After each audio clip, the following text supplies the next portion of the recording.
bo'lgan. Rejim boshlaymiz bolalar, ozish uchun. 2 kun, 3 kun, 4 kun keyin tashlab yuboramiz. Sport bilan shug'ullangani chiqamiz 3-4 kun.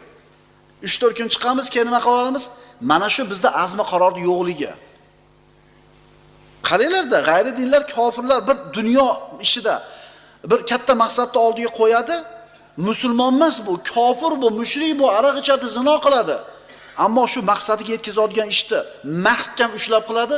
Shularga ham Alloh taolo natijani beryapti. Ha biz musulmonmiz-ku, iymonimiz bor, halolmiz, ibodatdamiz, duodamiz. Sababini qilayotganda oxirigacha borib ko'raylik, nima bo'lar ekan? Mana qarang, otasi ulug' inson bo'ldi, taqvoli. Alloh taolo qobiliyat berdi va nima qildi? Azmi qaror bilan nafsini mahkam tutdi. Bizda ham yuksalishda orzu qiladigan yoshlarimiz yo'q emas. Bor.